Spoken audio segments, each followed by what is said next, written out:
Today I am docked in Halifax, Nova Scotia.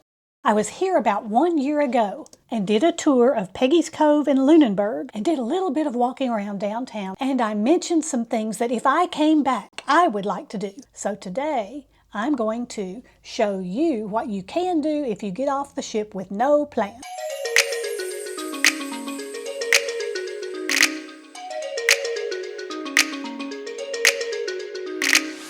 As we neared the port of Halifax, we saw the industrial side of the port with several docking berths, and our ship made about a 180-degree rotation in preparation for docking.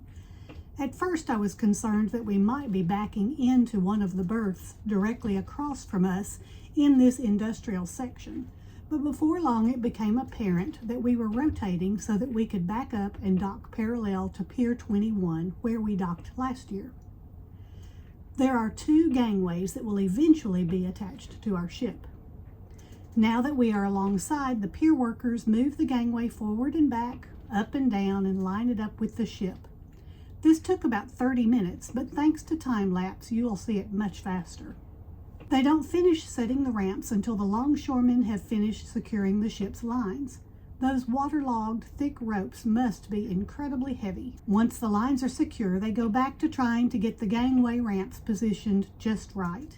Someone who appears to be a safety officer or supervisor of some kind tells them that they need to change the angle of the slope because one section is still too steep. Then 3 men walk up the ramp in order to bring the gangway toward the ship. With the help of a crane, the gangway is raised to the level of the ship's promenade deck. Crew on the ship work from that end to make sure it is placed safely. Nets are attached on each side between the gangway and the ship to provide a little bit of extra protection for the passengers who will be walking across soon. Down below, what I assume are customs officials are walking up the ramp to board the ship. Soon after, we hear the announcement that the gangways are set and the Canadian Customs have cleared the ship so that passengers can begin to go ashore. I'm going to wait to get off until after all the herds of people who have something booked immediately have gotten off the ship. They are really pouring out of the gangways now. They always scan our key card every time we exit the ship, and this time we exit from deck 7, walk on that gangway, and begin the descent on the ramps. I counted 150 steps from the top to the bottom of the ramp. The Halifax Terminal Pier 21 has great, easy-to-follow signage directing us outside.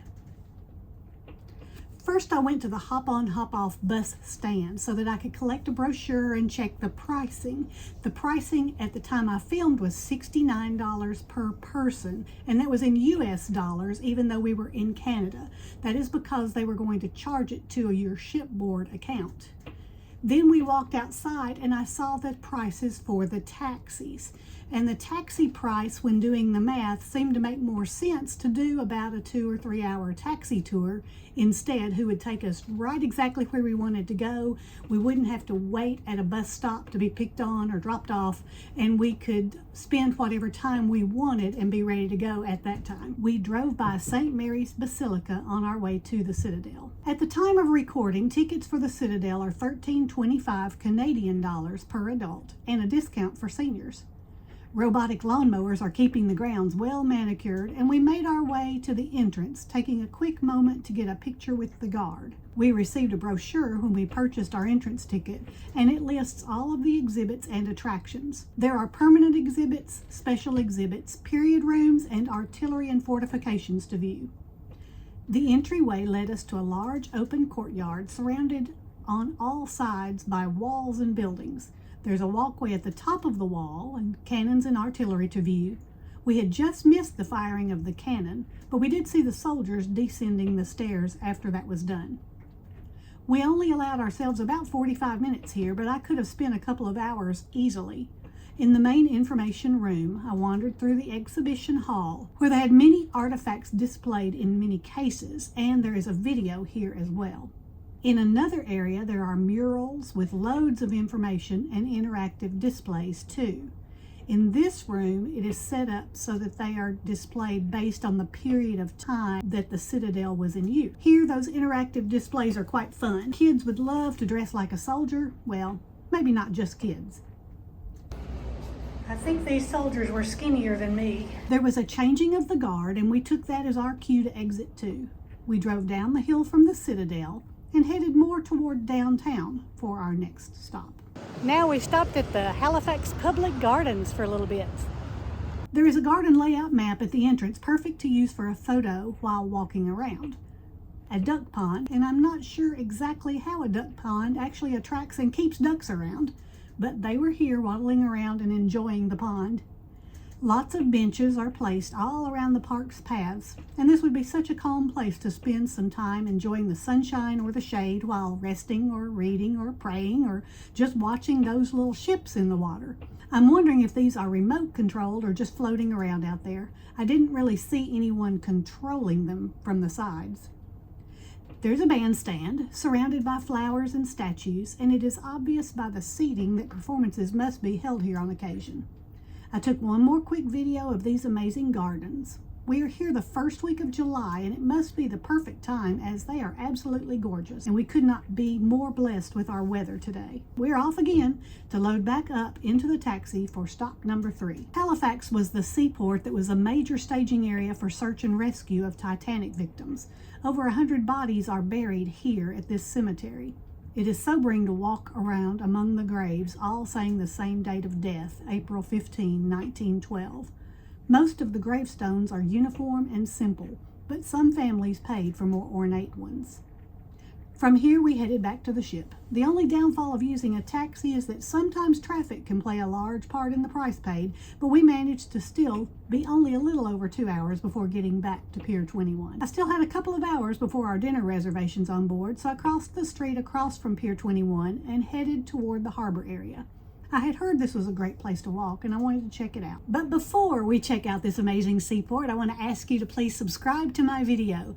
Now, it's not a subscription like the old magazine subscriptions. You don't have to pay anything, but if you subscribe, then it will help me out. And if my video is helpful to you, please return the favor and help me out by subscribing. Now, back to the seaport. There are lots of Adirondack chairs placed all along the wide sidewalk, and there are shops and pubs. I continued on until I got to this roundabout with a statue of Mr. Samuel Cunard, who built a shipbuilding empire and even has his name on a prestigious cruise line, but not the one I'm on today. Beyond Mr. Cunard is a statue called the Volunteers, in honor of all the women and children who volunteered to help out in so many ways during World War II. And a second monument statue dedicated to the immigrants. The detail on these sculptures is just amazing. A few feet further brings us to yet another monument and an interesting archway. The Halifax Seaport is a great place to spend a little time, enjoying the views of the harbor, looking across at the Citadel, and just strolling around and people watching.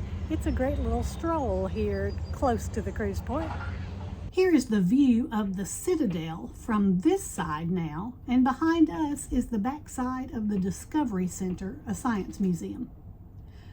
After a short walk to the end of this section of the pier, I can look across the way at a group of folks riding segways. There's no way I'm going to attempt to ride a Segway.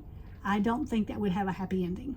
People were walking dogs, strolling babies, enjoying the view, sitting around in the sunshine, lying on the hill, playing. It was a beautiful place to hang out for a while. Now I needed to head back to the ship. I entered the Pier 21 terminal, walked through the shops and rounded the bend. Here in Halifax, they require your government photo ID, and they checked it closely against the room key card before being allowed to get on board. This time going up the ramp and back to the ship. Don't forget that I have an earlier video about this port from a year ago where I talk about Peggy's Cove and Lunenburg and some other things that you might do that are outside of the city. If you haven't watched that, I suggest you look at that next if you're planning a trip to Halifax. This is Shirley with Shirley's Journeys, and I hope all of your journeys are pleasant ones.